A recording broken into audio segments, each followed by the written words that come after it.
sir. You're about to see something really special. Really thought this part of my life was behind me.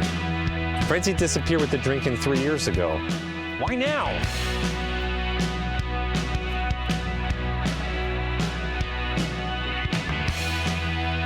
This makes no sense, and I'm right on the verge of freaking out.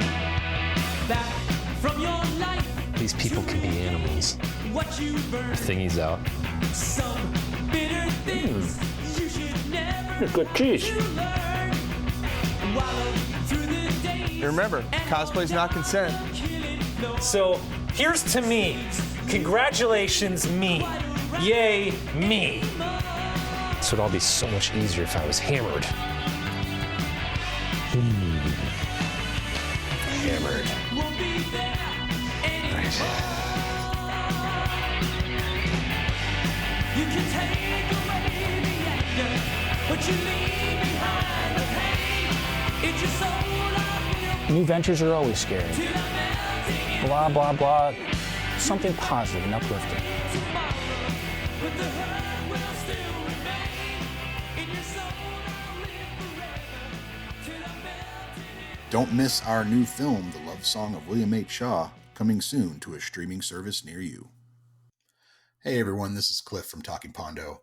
Just wanted to give you a quick heads up about spoilers on the show. We do talk about the films in a certain amount of detail, so you may want to watch the film first and then come back if you're not a fan of spoilers. Also, every now and then there's a little bit of adult language, so we wanted to give you fair warning on that. We hope you enjoy the episode, and we really appreciate you listening.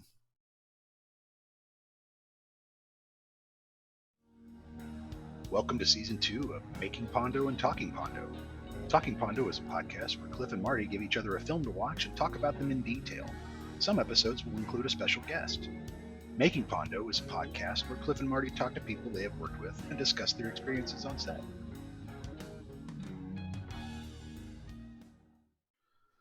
All right, Marty, we're back.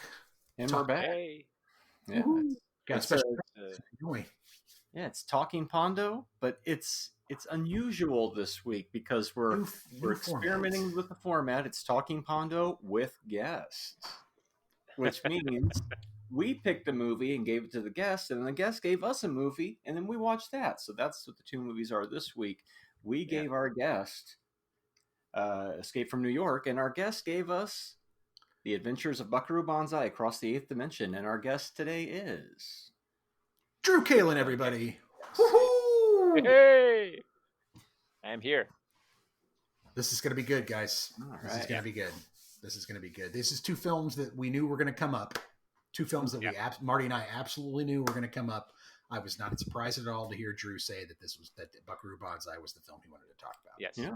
One of them has Jamie Lee Curtis and the other has Donald Pleasance, and neither one of them is a Halloween film. So which one do you want to talk about first? Technically, Escape from New York also has Jamie Lee Curtis. That is because true. That is true. She does the narration at the beginning, and I think Yes. the voice in the hallway when they're all walking around at the beginning of the Is Yeah. that right? Yeah, I that's didn't what know we're- that. Yeah, there, yeah. And she's only in the beginning, and you don't. I mean, if you watch you don't see the full scene in Buckaroo Banzai unless you get the DVD. So, like the original movie, you didn't really see much of her at all. Yeah, she's just like the mom, right? In the little Yeah, she was the flashback mom in in the the beginning. flashback, the filmed flashback stuff.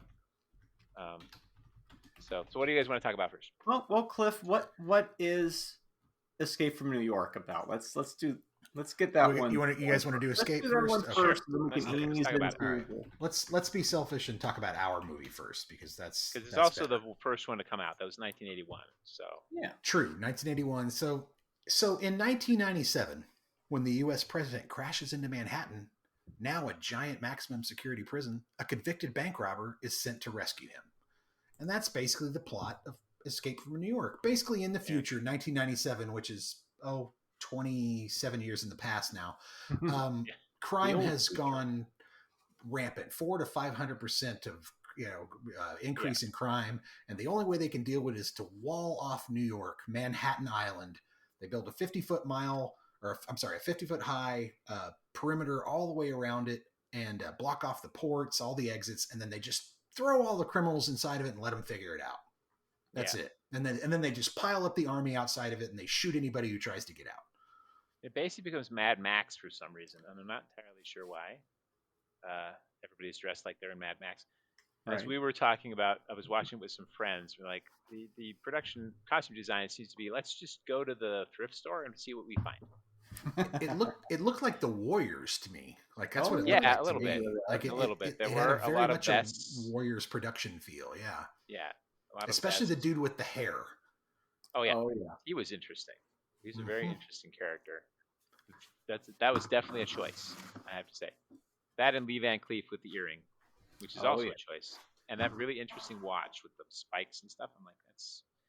I'm like wondering how much of that was his actual, like, just what he was wearing. John Carpenter just like, whatever, man. You're Lee Van Cleef. Sure. I'm not going to argue with you. Go with it. Yep.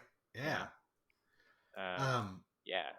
I thought So I thought that Carpenter did a good job introducing Snake from like a visual perspective. Like if you watch the movie in the very beginning, you get that whole, hero walk, where everybody's intimidated and getting out of his way. And, they either don't like him or they're scared of him. One of the two, and everybody seems to know who he is. And so you get this right away. You're like, who the hell is this guy? Mm-hmm. And I see that done in so many movies now. I don't know if Carpenter first did it, but that's very early on in, as far as that impressive sort of character introduction. That movie influenced a lot of things, most notably, of course, the Metal Gear Solid games, because I guess one of them, Solid Snake, calls himself something Pliskin, and, so it's very much an interesting thing there, and there's a lot of stuff it seems to have influenced visually, especially those early that kind of look. It reminded me a little bit of, if you ever watched the pilot and the series, of course, for Max Headroom, there was that kind of look to it. Oh yeah. The not upscale parts of that world. Mm-hmm. But yeah, it's it's a fun movie. Don't get me wrong. It's still one of my favorites, and obviously it holds up big, for everybody for years. But it is a weird movie. Oh yes. It's got its problems for sure. It's got its few problems. I'll say this also, as far as like iconic, that whole scene where he goes in and the weapons are all laid out and he's going through them and all that. Right. I mean, that is done in every fucking action movie Bond, now. Yeah. Every James Bond, John Wick, Rambo, pick a movie, and that's what they do. Show me all the weapons. Okay, I'll take that one, this one, that one. Thank you. Well, speaking of the intro, go ahead. Yeah. Oh, did either of you see the alternate opening that was in the deleted stuff? I haven't watched yet, but with the bank robbery where he actually does the bank robbery. Shows Snake actually doing the bank robbery where he gets arrested, and I can see why it's interesting to look at it, but you can see why it's like, you don't need to start there. It's much better with the introduction you were talking about. Yeah. They had a comic book miniseries in 2017, I think it was. I think I have it somewhere, at least in digital, if nothing else. That takes place like right after the end of the movie, and he goes off and does another heist, and weirdness happens, and he comes across a sea captain named Captain Ron, which I can't remember now. I haven't looked at it in a while. Whether he's supposed to be, the other Captain Ron character, yeah. But yeah, it's I don't know. As I was saying before, we were noting after we watched the movie last night, for a guy that's been hyped up to be that scary, he doesn't really do a lot in the movie. Like it's like 2 times where he punches people, and one where somebody comes up on his blind side and he still takes him out, so that's kind of interesting. And then a couple times where he shoots stuff, but that's about it. Mostly it's just him walking around with that big gun. Yeah, and he does really struggle to take out the big dude with the bats, which I thought. Yeah, I kind of expected more of an Indiana Jones sort of gunfight, sort of sword fight, shoot him with the gun sort of thing. But it was still, it was okay. But it just, I don't know. In I a way, expected him he's to just handle that a little bit. Yeah. Yeah. He's a bank Well, he's a robber. special got good forces getaway and all that. He's skills. supposed to be the special forces guy with all these skills Yeah. too. At the Yeah, same time, he's just not a right? good hand-to-hand guy. I guess. Yeah. Well, and that's the thing. I mean, I think it's also the thing when we're at our age now, right? You look back at things, and they were a lot cooler when you were a kid. Yeah. Because there's a look to it that's really cool, but you forget It's a stylish movie. specific aspects of the film, and Yeah. then you start looking at it critically, and you're like, yeah, I mean, this was fine for a B movie kind of thing in the '80s, but this plot doesn't exactly hold up particularly well. But it has some great stuff in it. I mean, Harry Dean Stanton and Speaking of plot holes, my first thing was, why do you need the tape? yeah, If you can save the president, he can just read the speech live. Why do you need the tape? Yeah. Why is that well, so the tape, fucking important? I don't think the tape is the president. I think it's the guy who invented cold fusion, because they're talking about cold fusion. Oh, okay. And so Well, the that makes a tape is little the more guy- sense. Okay. yeah. Okay. The tape is the guy explaining cold fusion to everybody and why that's going to save the world. Well, I So still why think you that. don't just bring the guy? I Yeah, don't know, right. But, Yeah, and I still you know. think the American Bandstand theme is going to do more for world peace than Cold Fusion ever will. Yeah, very much so. Then you watch Escape from L.A. and you're like, well, this is practically the same film. And Only still worse. haven't seen that Way one. worse. Yeah. Way except worse. with some Hollywood commentary in it, apparently. What did you? We're gonna do What did? Escape from Earth, but they didn't. What did they you don't think of say the it. effects? By the way, because it's all practical. It's all basically practical yeah, effects in the film. Yeah, The- James Cameron the worked on 3D, and I'm doing air quotes for the 3D rendering, which is all models with glow tape on it. It actually works Yeah. really well. Yeah. Uh-huh. Very clever. Worked Talking really about that. well. I mean, this is pre-Tron, so they haven't quite Mhm. gotten to actual 3D effects. And Tron, I though thought it looked good, still is a bit wonky. So I still think the effects. I'm watching it back. I was like, these effects. I would rather watch these effects than a lot of the crappy Right, I was kind of thinking that, too. computer generated stuff I see. Kids, if you're listening, practical effects. Anytime that you can get away with it, do the practical effect. Do it. If you guys watched the latest D&D movie that was out? Yes. Oh, Yeah, we there are a did lot we of did fun. we did an episode on it. Yeah. Yeah, a lot of fun practical effects in that with the monsters and stuff. That weird Mhm. cat baby. Yes. Oh, the D&D. But movie. yeah. Yeah. Yeah, the Mhm. D&D movie. Yeah. But yeah, so the only one that was ever really funky for me is when they pushed the glider off the World Trade Oh, Center. yeah. That shot Yeah, was that always was a little bit wonky. funky.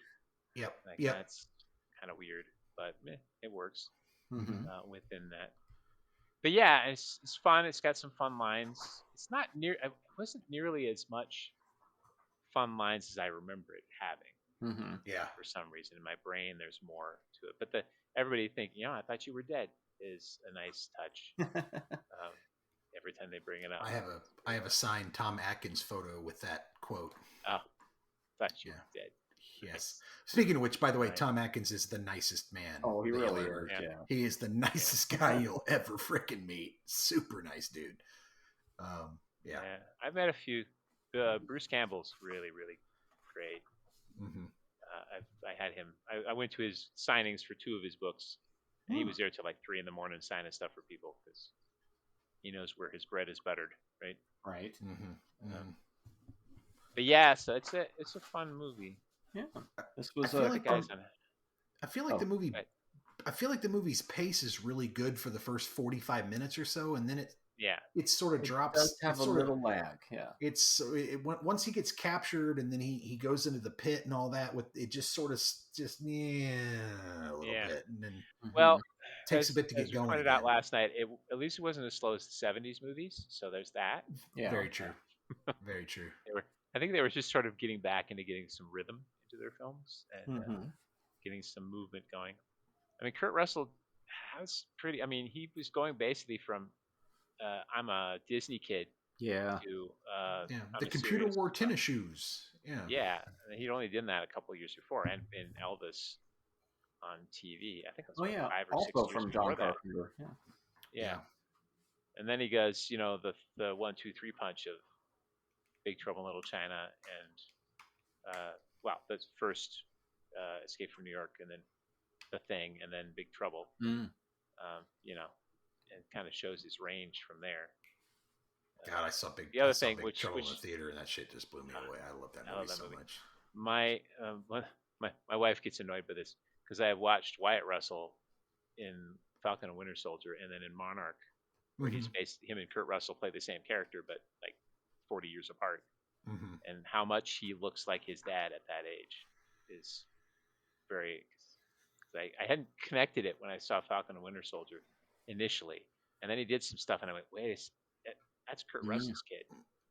And Yep. she gets annoyed every time I say that. It's like, I know he looks alike. You keep saying that every time we see it. So this is John Carpenter's follow-up to The Fog, and this is probably little bit better of a pacing than The Fog, even though The Fog is deliberately slow. It's an interesting movie, though.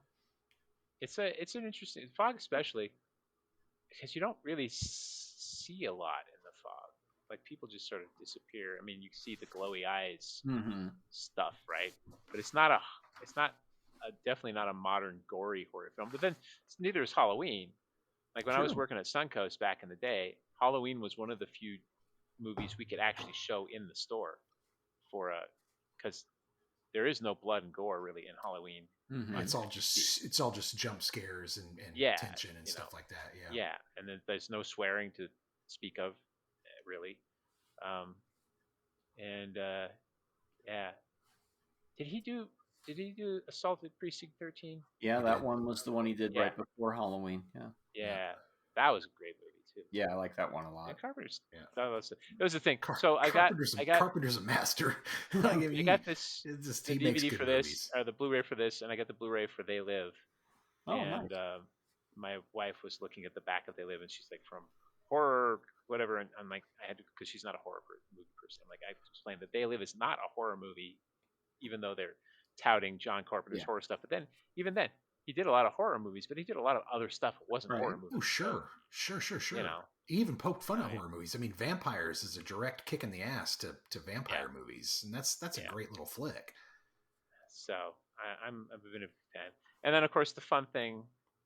Did I mention this before? The fun thing of listening to the commentary with the two of them on any movie that they've done is they will go off on tangents, like, because they haven't seen each other in like 5 years. So it's Kurt Russell and John Carpenter, and they start going, "Well, how's your kids doing? Yeah, so and so's in college or whatever." And then, oh wait, we should probably talk about the movie again. So it's fun because it's like two old pals just riffing on whatever they talk about. That's great. So Kurt played baseball in college, right? Played the there's a whole documentary. I haven't seen it yet about his dad. Just going to bring it up. It's called The Battered Bastards of Baseball. His dad bought a minor league team. His dad was the first guy to ever film practice training videos for baseball, and he used his son. It's like, here's how to throw to first base. Here's how to play first base. Here's how to play catcher. Here's how to field a ground ball. All that type of shit. And he was the first guy to ever film that stuff. And then because he was a baseball nut, he was a ball monkey for the 40s Yankees in Florida. He just you'll hear about it in the documentary. But he goes and buys this minor league team in out in Seattle, Washington, and takes them from the bottom of the basement all the way to the very top of the league, and then gets the rug pulled out from under him by the Major League Baseball Association. It's a fascinating documentary. You'll love it. I have to check that out. Yeah, you'll love it. It's really, really good. Not to get off topic too far, but speaking of famous dads, Robert Downey Jr. did a really good documentary about his dad. Oh yeah, what's that called? I can't remember what it's called. I think it's just called Senior. Okay. And it's really interesting because it deals with the history, but also the fact that his dad was, getting older, and it actually deals with his father's death because he's filming the whole thing during that, and his dad's kind of helping him direct the movie while he's doing it. Interesting. It's a fascinating documentary. Okay, I'll check that out. Yeah. And then Robert Downey Jr.'s son is helping out with stuff, so wants to help out Grandpa or whatever. But so Escape from New York is a lot of fun. And then there was what was it? There was some sort of movie several years ago with I just spaced his name. He played the bad guy in Iron Man 3. And my brain just went on. Ben Kingsley? No, the other one. Yeah, he was the fake bad guy. No, you're thinking of the guy from the practice. Guy Pearce? No. Guy Pearce, So Guy Pearce he did a Escape from New York kind of movie on a space station. That was basically Escape from New York. You have to go save the president's daughter or something like that. He's some sort of badass, whatever. I Well, don't Ray remember the Liotta name of did it it in now. Ray Liotta did it in No Yeah. Escape No in the Escape. 90s. Yeah. So yeah. So, but I can't remember what the name No of that Escape one from was. New York. No Escape Well, from they've Space. been trying to do a remake of Escape from New York forever, and they haven't ever got it to work. I know they've been working on that for a while. No Donald Pleasance, no movie. No, that's true. Well, and so True. and this film is a $6 million movie in '81. Yeah, That's not a a lot. ton of money, and they shot it in St. Louis. Oh yeah, Yeah. it's got that Not a multiple frame of this was locations, filmed yeah. in New York. Not a frame of this, other than the stock footage that they used of the New York And there's City some in Los skyline. Angeles Not a, too, I think. Yeah. yeah, there's not a frame of this that's actual New York. So Yeah. I found that really fascinating because like in the movie at one point he's walking by a downed commercial airliner that's on fire, right? And it's literally just so that he I can think walk that's by supposed it. to be. It's supposed to be Air Force One. I think. Yes, right. That's what I meant. Yeah. Yeah, sorry, but Air Force One is basically just a modified commercial airliner. Yeah. So he's walking by it though, and the whole reason is so that he can walk by it while it's on fire, stop, talk into a walkie-talkie, and keep walking. Yeah. That's a lot of money to spend for 30 seconds of film. I was just like, damn, that's a ballsy people move run for $6 behind you in million. the background and Yeah. Well, and then the couple of jump scares they had, like when he's coming down from the tower the first time, and then Yeah. the music, Yeah. and then they never follow up on that one. Like he walks another 50 floors down, and then nobody attacks him. Like, what's the deal there? Why? Well, you know, why the it's jump fine. scare? That was no point. Nobody wants to live in the Twin Towers. Nobody wants to No. live there. It's bad real estate. Everybody knows you want to live. You want to live down, Tribeca area. That's where you want to be. And my favorite. Anyway, so the movie I was looking at, the movie is called Lockout. Lockout. Okay. Lockout. Yeah. It was a French science fiction action film. Oh, oui. Plot follows Snow, Guy Pearce, a man framed for a crime he did not commit. Oh, who's Maggie offered his freedom Grace. Okay. in exchange for rescuing the president's daughter, Emily, from an orbital prison, MS-1, which has been taken over by its inmates. And so it's very... Poor Maggie Grace. Her career has been being abducted. She was the girl in Taken. Now she's the girl in Lockout. Her whole career is just being kidnapped. Yeah. Poor girl. I don't know. But yeah, so... Okay. All right, we'll have to check that out. Lockout, huh? So speaking a lot of being, trash on the dirt. Go ahead. Speaking of being kidnapped and jump scares, I think my favorite one was inside the Chock Full of Nuts. Well, remember when Chock Full of Nuts was a more prominent coffee chain? You can still buy it. Apparently, it's a New York-based coffee chain, which is why it's in the movie. But I saw that sign; it just took me right back to the '80s when I remember when Chock Full of Nuts was everywhere. Why is it called Chock Full of Nuts if it's a coffee store? Well, that was the name the guy gave it. If you Coffees want to or go down that beans? wiki rabbit hole, Huh. And I thought that was funny. She basically like, "Oh, you're Snake Plissken, blah blah blah. Take me with you," and she's through the bottom of the floor within seconds. And she never comes back. Never to be That's the seen again. No, never to be My seen. wife was like, I thought she was going to come back at some point, Right? And, whatever. No. But and the guys in the basement, like dancing or whatever they're doing, and then the guy's just punching on a guy. Oh, the casual rape that he walks by, where the three dudes are just passing the girl around, and it's just like, okay, this is I guess we got to get the nudity in there somehow. Well, it reminds me of the commentary for Stripes. Ivan Reitman is talking in like the first scene where the girl just wanders out without her shirt on. He's like, the 80s, casual nudity. Yep. Like, it has nothing to do with the scene. Didn't need anything to do with it. Yep. Just take your top off. Need a girl with no shirt on. That's what comedies in the 80s were all about. But yeah, and then they're just punching a guy. Over and over again. Yeah. Very methodically. It was very weird. And doesn't really look like he's been punched, though. That's the thing. When you actually see him, you're like... Almost like the dude paid him to do it. Like, all right, come here. Punch. Punch. Punch. Can we do this punching thing in the background? Sure, it's fine. We'll Sure. Yeah, it's fine. Well, it's good.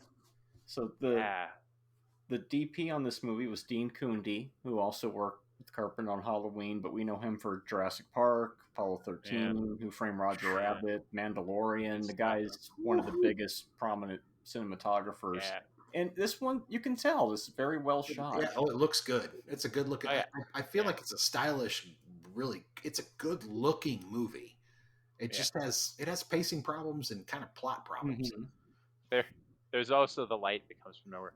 I remember reading this quote from I think Lord of the Rings, and Elijah Wood or somebody is asking. I think it was Orlando Bloom was asking. I think he was asking Ian McKellen, like, where's the light coming from for these fight scenes? Like, Mhm. you know, and he's like, the same place the music comes from. Right. So, You're imagining. Right? Magical. don't overthink it. Yeah. Don't overthink it. Just go. We need light. And whatever. You're not that smart of a hobbit. Just calm down. Or So as Harrison Ford said after the scene, the garbage disposal scene in Star Wars, when Mark Hamill's like, "Shouldn't my hair be wet?" Like, because I just came out of this thing, and Harrison Ford goes, "It's not that kind of movie, kid." It's not that kind of movie, kid.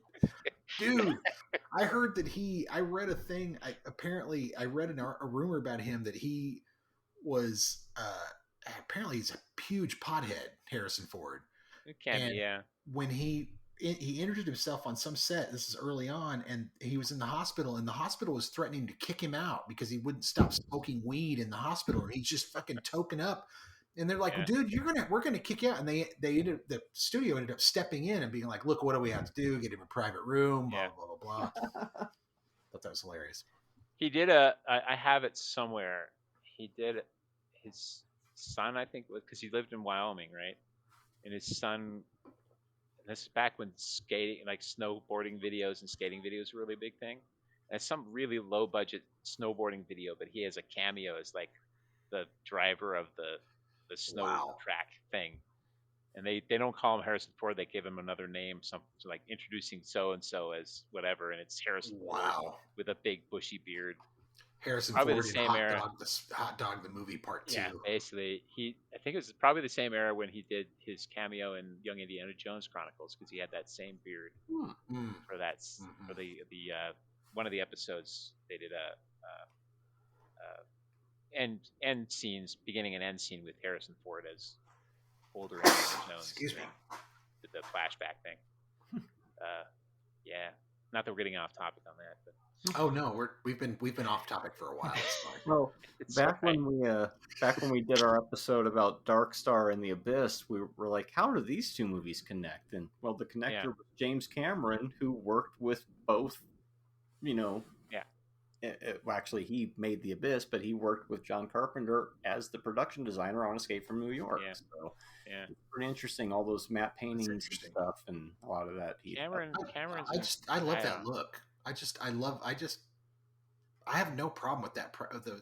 I would rather look at that I like it. than a lot of the ridiculously overdone drone shots that are turned into these CG. I get so tired of that. Although I'm always impressed when I see these online, like here's the special effects reels, right? And the ones that impress me are the ones where they shoot it like somewhere and then they make it like they're just people walking out of the door to a car with a green screen behind them, and then they put in an entire street back there, and it's like those are the unsung hero guys that just have to make it look like it's normal. Like we don't have to put an alien in here. We just got to make it look like a street with some cars in it. Right. Right. I'm like, that's an interesting job to have to do on that. But yeah, matte paintings are always kind of cool. Just the old practical effects in general. Like if you can pull it off with a practical, pull it off with a practical. Mm-hmm. It's going to last forever. It saves you money and it's going to look great 40 years from now. Yeah. A practical effect is always it's never going to go out of style. It's never going to need upgrading to 4K to 8K. It's never going to the craziest thing in my entire life is that Jurassic Park still fucking looks good 30 years later. To me, because so many movies don't. Yeah. But that movie, for some reason, still holds up no matter what you watch it in. I mean, now it's getting a little bit dated. Yeah. I'll give you that. But Jesus, it's held up for so long in comparison to some of the garbage. What was I watching? I was watching a documentary on Jurassic Park, and the guys who did it's the documentary on ILM, I think. The guys who one of the parts was the guys who did the T-Rex effects on CG because they weren't going to do it CG. Right. And they were working on it their off time to prove that they could do it. Mhm. And then they showed it, and Kathleen Kennedy was like, "Okay, this is the future. This will work. We're gonna Yeah. get this. Yeah, it'll work." But because the T-Rex kept breaking down, that was the problem. Mhm. Especially in the rain stuff. Just like the shark in Jaws. Jaws. I was going to say Yeah. it's Jaws all over again. It is. Well, the problem is they made it out of the wrong kind of chrome rubber, and it just absorbed all the water and became like 10 times heavier than it was supposed to be. And But- some guy had to get in there and mess with the thing. But he was smart enough to mix practical with CGI to where Yeah. one sells the other, right? Yeah. One sells the other and back vice versa. You do the practical when you Brilliant. have to Fucking interact brilliant. with it, Yes. you know, and the CGI when you don't, right? Mm-hmm. When you don't have to see the people, but when the kids are in the car and the thing comes down at them, Yeah. which that window was not supposed to pop out of the frame. No, it was not. No, and you could see that was that take that Yeah. they put in the film. You can see that's like, oh shit, that's not good. Yeah. But yeah, there was some goofy stuff in that Escape from New York, but it's still a fun movie. Yeah. This is the I mean, first that's time I high- ever saw it on a Blu-ray disc, and Yeah. way better than watching Yeah, the it old looks DVD really Oh. good. VHS. Yeah, it looks Yeah. really, really good. So, Well, those high concept things from the '80s. That's what Mhm. they don't really do them as well anymore. I don't think, No, Right. no, Is unique. yeah. which is bring us to the other movie, which is Mm-hmm. I don't know what your opinions are, but I love Buckaroo Banzai as a let's- high concept film. Well, my last note here for Escape Sure. before we ahead. transition, and of course we rate the movies on a 5-star We rate the movie on a scale. 5-star we'll get to scale. that Yeah, in a that's what I was second, going to but say. Yeah, I've been trying to Okay. say it for like Good 2 enough. minutes. The stunt people on Escape from New York, because I'm such a horror movie freak, I'm watching the end Yeah. credits of Escape from New York, and I noticed the stunt crew had 3 Michael Myers and 1 Jason Voorhees in the movie. That was Wow. pretty fun. Yeah. That's Nice. One of them is That's, Dick Warlock, who was Kurt Russell's stunt person for Personal many, stunt, many yeah. years. Yeah. I give this movie a 3 on a scale of 1 to 5 because I like it. It's got its issues, so it's not like it's perfect, but it's fun. So Yeah, I do like a 3.5. Just give it a little bit extra, just for the nostalgia effect. I think. yeah, And Yeah, the, I'm with Marty. Solid 3. 3. Solid 3. Yeah. Yeah. A little problem. If the pacing didn't drop off in the last 30 minutes of the movie, I'd give it a solid 3.5. Yeah. But it just once we meet the Duke and it started sort of it just. But Yeah. boy, that first 45 minutes, man, from the minute we meet Snake, get the thing, get into New York City, meet the girl, she gets swallowed up by the creepies, they're running, all that stuff. We meet Ernest Borgnine, it just moves and moves and moves, Yeah. and then it's a good performance from Harry Dean Stanton. It's a little bit different than his usual. thing. right, yeah. As he's usually playing these everyman kind of things. I mean, I love him in Alien. yeah. I feel like Ernest Borgnine was a big pull for that. Oh movie. yeah, Yeah, I feel definitely. like Ernest Character Borgnine's a actors. big, this is he's Yes, a but great actor. I was making the joke about, hey guys, I got this helicopter out in the desert that we could use. Sure, me and Jan Michael Vincent. We're gonna go 80s some more. But, I It thought has it was something to do with air and canines. Yeah. We'll figure it out. I don't know, something like that. I thought it was interesting that the president saved Snake Plissken's life. He didn't have to do Yeah. that, but he wanted to kill Well, the Duke, so I guess Only after stopping the winch so that he could dangle like bait That and is then true. kill the guy. Yeah, the Duke. That, I mean, Yeah, my wife was like, "Why Yeah. did he stop the winch?" Exactly. He could have just kept letting it go and then shot the dude, but he was like, Yeah. hang on a second, Snake. Plick, Good you need point. to see this. Pa, pa, pa, pa, pa, pa, pa. So I have a little introduction for the next movie. Okay, here. go ahead. Go for it. We've watched about how many movies so far? 30, 40 movies. And Yeah. the upcoming movie ties into so many 60 of those actually. movies because we've seen so many of these actors before in movies like Road Games, Maximum Overdrive. You know who's in this from that movie? Get Crazy, Running Scared, The Manhattan Project, and then movies like Scarface, and of course Jeff Goldblum, who's been in everything. Yeah, And not to even mention that Perfect Tommy is the Heavenly Kid. yeah. we have this prototype for They Live, right? Because you can see the aliens if you get the thing, like the glasses. Yeah. And this movie is rated PG. It's got so many neck snaps in it. And PG, or the That's true. PG-13. The full title, The Adventures of Buckaroo Banzai Across the Eighth Dimension, which I had the Marvel Comics adaptation back in the day. Yeah. Yeah. So I have the there you Marvel go. comics. I have the I still kept the VHS because it's hard to find. I have the adaptation, the novel adaptation, which is brilliant. If you haven't ever read it, it's written like it's a part of a series, and so there are references and footnotes to books that don't exist, and a lot more backstory to all the characters, and references to all sorts of stuff. Because the conceit of Buckaroo Banzai, if you guys don't know, is that he's a real person, and then this movie is just a dramatization of stuff that actually happened to him. That's Earl Mac Roush's conceit. Unfortunately, Earl Mac Roush tends to take things a little too far. He wrote a sequel to Buckaroo Banzai a couple of years ago that none of us fans can actually get through because it is. I don't know. I don't know how to describe it. It's horrible. Anyway, he needs an editor like badly, and that was one of my big disappointments with the DVD/Blu-ray releases is the commentary with him and W.C. Richter. They The go back and commentary forth a little. he does the commentary as Reno, Nevada, not as himself. Mm-hmm. And I'm like, I want to hear about how you came up with these ideas. Yeah. I don't want to hear about you as a fictional character Why is the talking about watermelon in Buckaroo the did this and Buckaroo did that. I want to know where you came up with this stuff, right? Yeah, don't ever for people out there that are actors or directors, or if you're making a movie, don't ever have your character do the commentary. Have the actor do the. In fact, the only time I think that's ever worked is when Robert Downey Jr. did the commentary on Tropic Thunder. Yeah, Because in the movie he says, "I don't drop commentary. I don't drop character till the DVD commentary." yeah. And he goes into the commentary as Lincoln Osiris, and then drops it halfway through and becomes Robert Downey Jr. Well, Other than that, the we weird just thing want with to this hear one, we just want to hear you talk about the movie and how you made it and the awesomeness of this it. isn't even the actor. This is the writer. I'm like, what?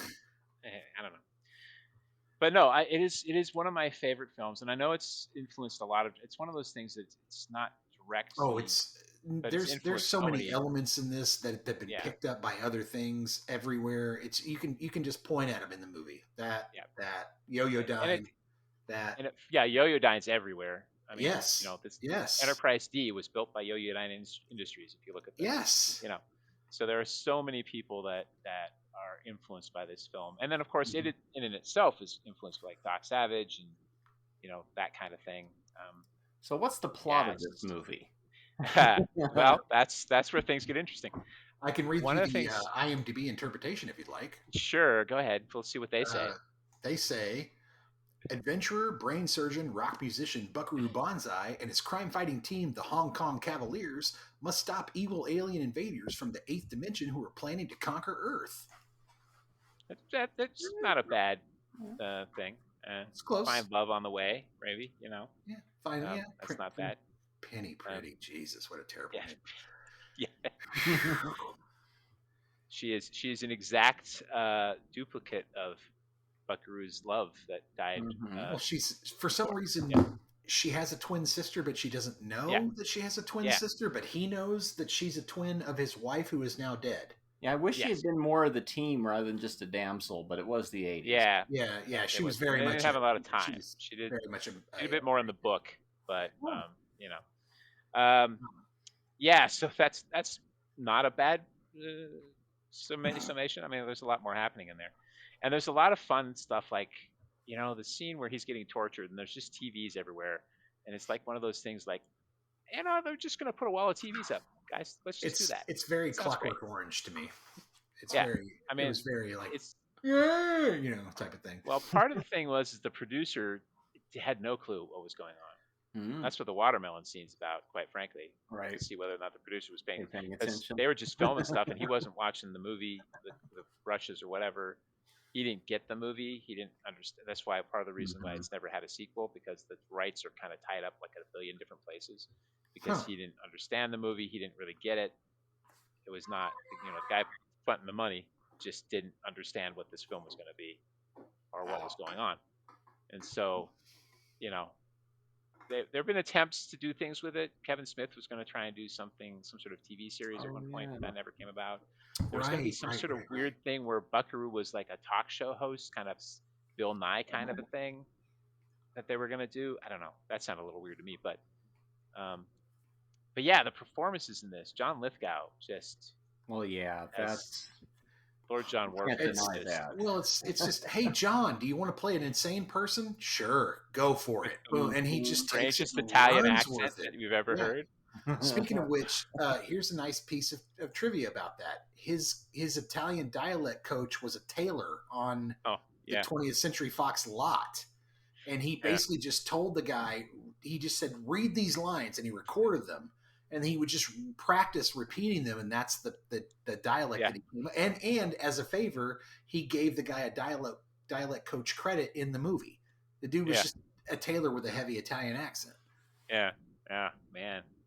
And then Clancy Brown. I love Clancy Brown. Oh, dude. I mean, that guy goes from Buckaroo Banzai all the way to SpongeBob fucking SquarePants. That guy's had one of the best careers. Somebody should make a documentary about Also his The career. It's been Mandalorian. fantastic. And Also the in Kurgan. The Mandalorian. And the Kurgan. So good in the Kurgan. I mean, he's been in so many good things. You don't even realize. You start talking about it, you're like, Kevin Bacon movie. Oh yeah. That dude can seriously act. He's one of my favorite character actors. You put Clancy in a movie, you're going to get that strong. Did you guys ever watch The strong Goldbergs? That sitcom about the '80s? Mm-mm. And he's in it as the shop teacher. He's got a couple episodes. Oh, where he's in perfect. the shop, where That's Adam Goldberg is making a Highlander club, and then there's somebody else starts a Highlander club, and There could Clancy, be only they need a faculty advisor, and so Clancy Brown is the faculty advisor, and he has to at some point split the, there can be only one Highlander club. That's great. It was so genius. Anyway, so I know it's a weird movie, and I've showed it to a lot of people, and some people get it, some people don't. I am a big fan of movies that don't hold you by the hand too much. Yeah, that's They just drop you in this world and expect you to catch up. And that's one of the things I love about it. You're 30 minutes into this movie before they give you any explanation as to what the fuck is going on at all. Yeah. Bizarre. Like, at all. And even that explanation is kind of like, meh, things blow up, atomic, go through things, go. Yeah. Look, he plays guitar and he's brilliant. Go. Go inside the mountain. Just Hey, go. hey. You know. Don't be mean. I'm not. I'm just saying. No. That's the quote from the movie. Oh, that's right. That's right. We don't need to be mean because no matter where you go. There you are. I'll say this about the film. It's what I call it's what I like to call a nexus movie, which is just this cross of all this talent that is, and there's a bunch of them. They're all over the place. But the nexus movie is the movie where all the talent crosses before they get big, right? Yeah. And this damn thing has got everybody in it. It's the fucking cast is amazing. Lithgow, Christopher Lloyd, Clancy Brown. You got the guy who played, like you said, played the Heavenly Kid. I mean, you've got Jeff Goldblum. You've got the guy with the Jamaican accent who plays the alien. Yeah. He's in a bunch of shit. Yeah. Everybody's in shit later on in this fucking movie. He was in Alias as one of the. Yes, thank you. He also played in the recently. He was playing a Martian in Supergirl, I think. Yeah, what's Martian Manhunter's father. And then what's his name? I forgot his name. I'm looking it up now because I completely. Vincent Schiavelli's in this. Ellen. There we go. Christopher Lloyd, Rosalind Cash. Is in I mean, it's ridiculous how many good actors are in this friggin' movie. Yeah. Matt Clark as the Secretary of Defense is fantastic. Look, this one surprised me. The guy who, and it's I guess his grandkid who hook up with them later. The older guy, he's one of those part of that blues band and get crazy. Mm-hmm. It's like, geez, who isn't in that movie? Yeah. The little kid with the gun and his uncle. Yeah. He's in a bunch of shit, dude. Good Lord, he's in a bunch. I mean, it's just, hey, let's get one big name actor, Peter Weller, and a fuckload of character actors. Or like you were saying, really do their job. Peter Weller was still kind of coming up and right. Right? This is pre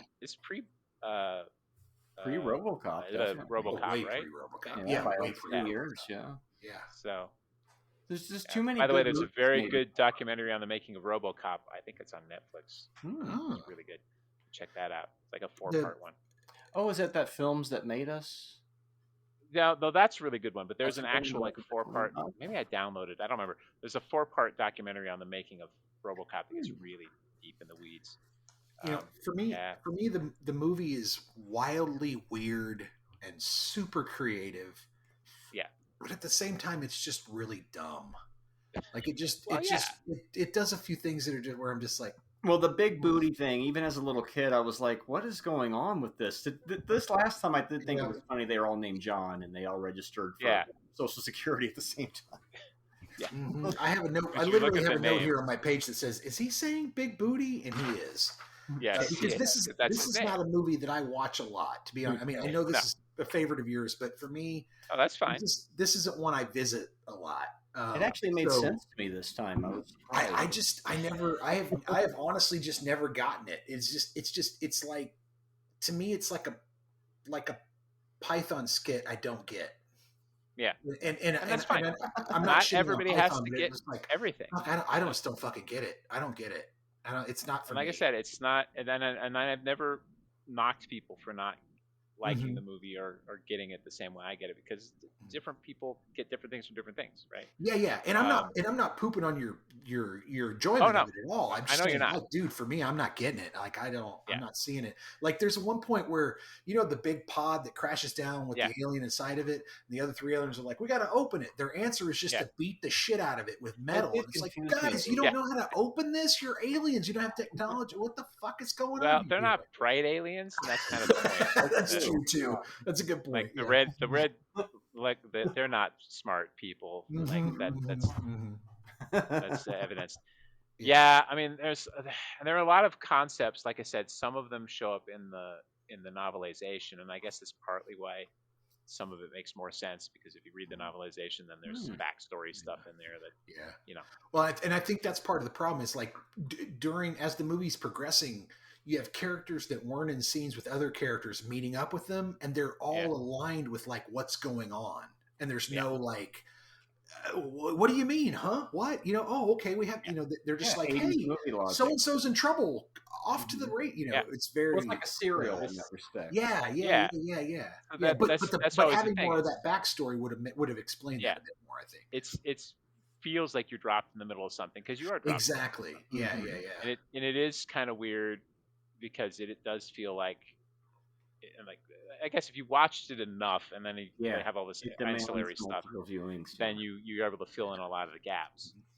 But yeah, if you just dropped in, I mean, I showed it to my wife, and she thought it was amusing, but doesn't quite get it the same way I do. But that's just because I watched it a lot.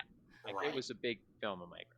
That and Big Trouble in Little China, which was supposed to be, because the guy who directed Buckaroo Banzai is the guy who wrote Big Trouble in Little China. Oh. So, yeah. Really? So originally, originally it was actually supposed to be a Western set, and this weirdness happens, which is why it's got a very Western kind of feel to the whole thing. Okay. But at one point, they were going to make reference to... He also wrote Body Snatchers, by the way. Yeah. So at one point, they were going to have reference to Jack Burton being a Blue Blazer, a regular, but they took that out because they weren't going to mix it together. But it does, Big Trouble also has that kind of feel to it that you just kind of dropped in. But that one has a little more of a contained story, right? So that one makes a little more sense along those lines. This guy's had an interesting career. He wrote Stealth from 2005. I remember that.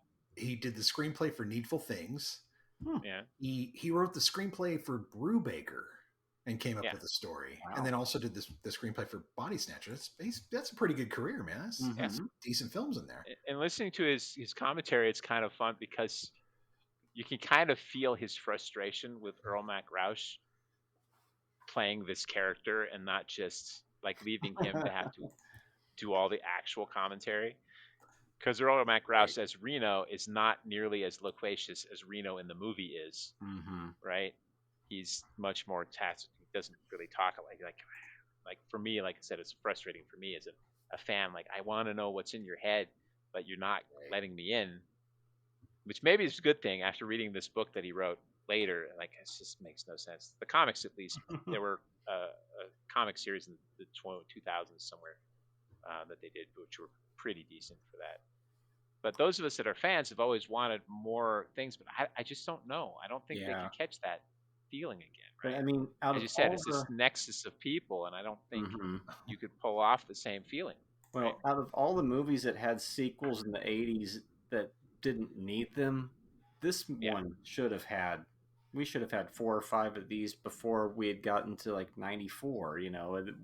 Yeah. Because there was potential for more weird, untapped. Because this is so a strange, unique mashing of ideas. Only in the 80s does something like this get greenlit, you know. Yeah.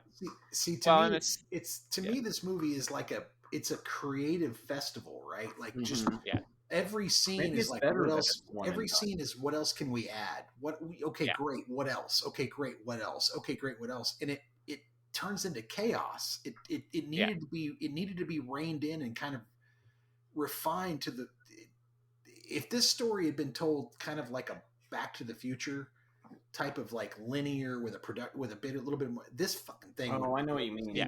would be spitting out sequels left and right. It just Yeah. it was Audiences too didn't know how to chaotic. connect to it at the time. You know, probably. it's like throwing everything on the wall and just going, look, whatever doesn't fall off, we're just going to keep. It's like, And there was too much competition in but 1984. it was There so many. Wow, wildly, yeah. like wildly creative. Like, 84 I was kept- a bad year to try to pull off this. very true, very true. But I kept pointing at things throughout the film, going, influence. I see that influence in other films. Yeah. I see that influence in Yeah. other films. I see Yeah. that influence in other films. That cult Jesus Christ, what the fuck? Yeah. Some small concepts were made into whole films. Yeah. So I mean, from that aspect, it's very wildly successful. It's Well, that's really why you don't write successful. part 2 coming soon and you're in credits like so many 80s movies did. They never had a part Yeah. 2.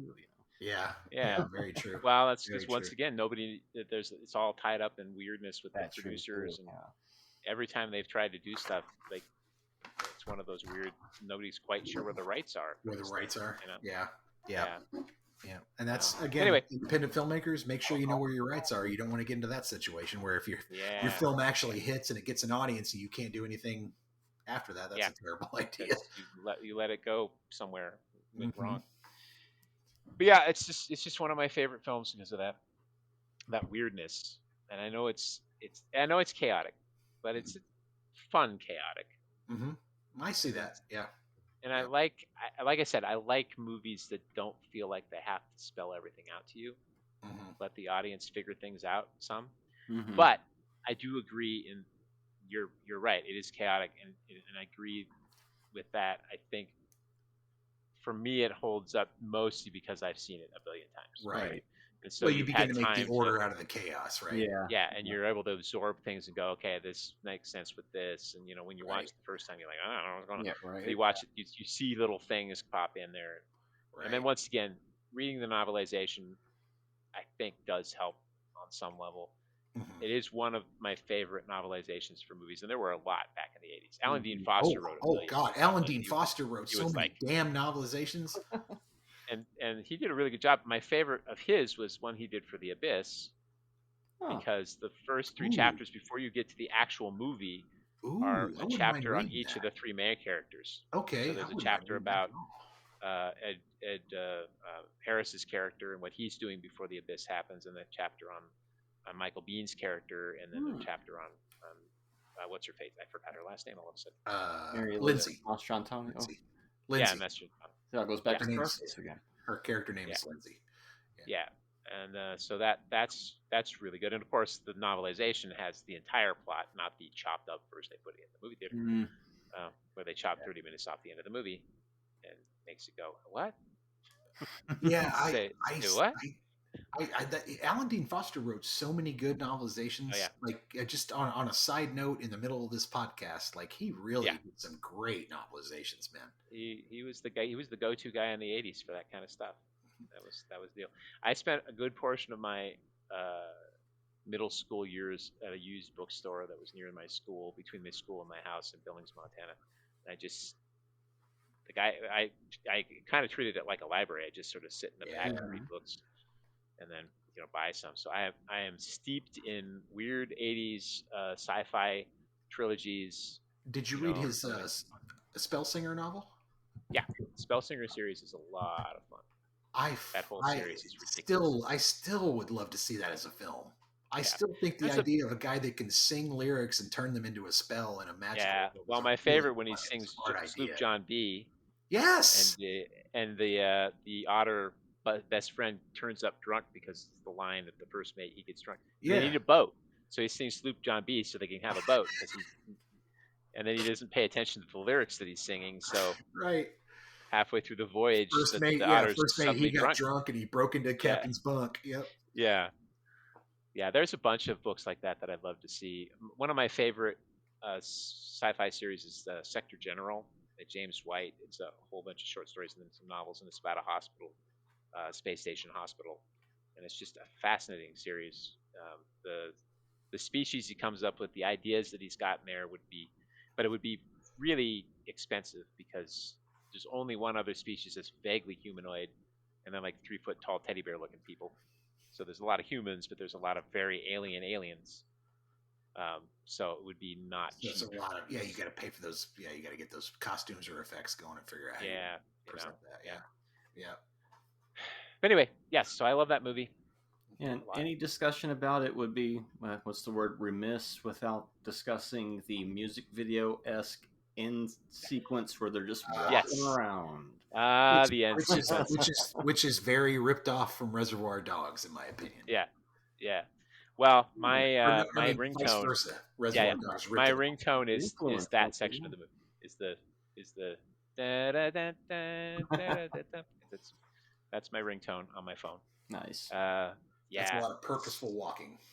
Yeah, it is. It's very, And look, we're all it's still so alive. 80s. Clancy All those Brown's costumes are so alive. 80s. Yeah. And Clancy Brown is alive because it was just a movie about Yeah. Buckaroo Banzai. That's what I think. Yeah, it wasn't. He wasn't actually dead. No, he's acting. Tommy, give her a jacket. Why? Because you're perfect. Because you're perfect. Yeah. You're right. Annie Pretty, still the worst name ever. Well, it's kind of but like very, The but Dead, also very. where It's One person very named Last Night or whatever. It's very Marvel. You know, it's very Yeah. Penny Pretty is a very true. Marvel That's true. type name. You know? It is. It's alliterative. Yeah. I mean, Buckaroo Banzai is not exactly not alliterative either. So No. Yeah. Right. you know. Yeah. Oh, and There you that's my last little ding on this film, and I'll Sure. just bring it Go up. ahead. Is the professor who raises him, the Japanese guy? Yeah. Like, I get it in the beginning, he's got a bad accent, but 20 years later, when Buckaroo's all grown up and he still talks like a fucking fortune cookie, it's like, dude, That's come the on, 80s. dude, give him some Yeah. American, but it's the 80s. Yeah. Yeah. Yeah. But anyways, They- that was they were and not- that was just me being picky and being funny. Yeah. It's perfectly fine. Man. So 3 out of 5. What do you think, Drew? Oh, I'm giving it a 5. Sorry. Mm. You guys give it a 5 or not? I'm giving it 1. I think that's our first 5-star rating we've ever had on this show. Well, I gave Animal Crackers 5. Oh, that's true. You did. Yeah. That's true. Well, You did. Animal Crackers is worth a 5. I would agree with that. Yeah. No, it's just part of it's nostalgia. I mean, on a purely critical basis, maybe a 4. But in its effect on my life, Right. I'm giving it a 5. So I allow myself to be unbiased or very biased in this particular instance. So there you go. 5 it is. Marty? That's, fine. That's what I say. You guys can rate it however you want. It's not going to change my mind. So I give it a 3.5. sure. Okay. I like it the more I watch it throughout the years. I've seen it enough times that it finally all makes sense in my head as a whole. I don't forget parts like, how is this going to end? Now I remember, he goes in the rock, he lets the aliens out of the rock, and then the other aliens show up to get the aliens who came out of the rock. So it makes sense. But yet those aliens have been there since 1939 when Orson Well, Welles did yeah. the recording. Yeah. So that's But we won't go there. But anyways, yeah, for me it's 2. It's 2 stars. I have not watched it enough to understand it. Yeah. I don't want to. And you It have feels- enough time. You have enough things to do in your life. Yeah, you it don't feels need like to spend your time doing it. it feels like there was some coke ingested during this film. It feels like a little bit of a coke It is movie. very possible. Just a little bit. It's got a little bit of Here- that Neighbors John Yeah. John Belushi. Here's the thing. Failed to I in don't think you 1941. necessarily need to love the movie, but you should have somebody in your life who does. So there you Ah. go. Yes. That's good. There- I hear you. They can point out to you, like, hey, this is Everybody- pretty good. You should take this from Buckaroo Banzai. Everybody needs a little bit of frenzy in their lives, right? Yeah, very much. Very much.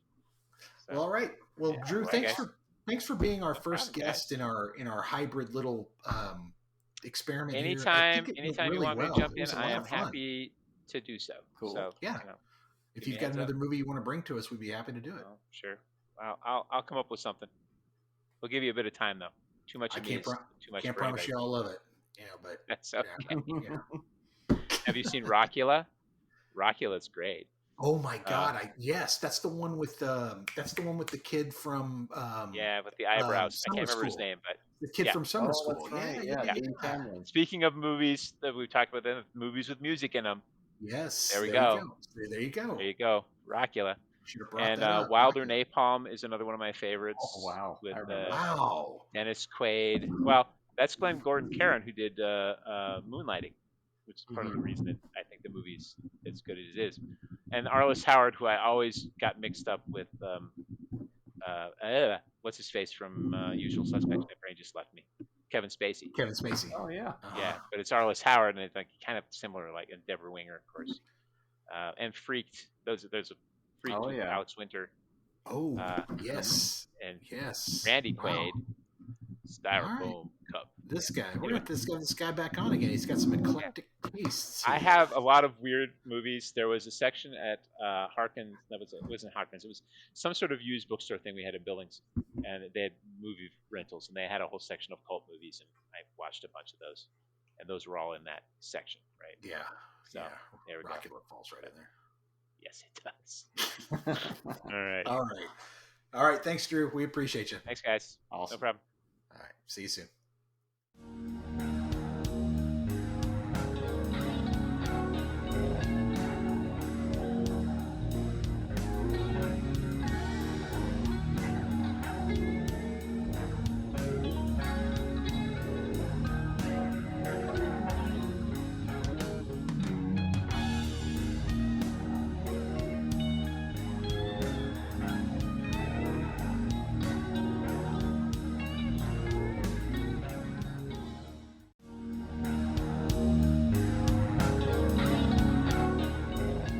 Support the show on Buzzsprout for only $3 a month. Give us a 5-star review on Spotify or the platform of your choice. And be sure to like and subscribe to our YouTube page.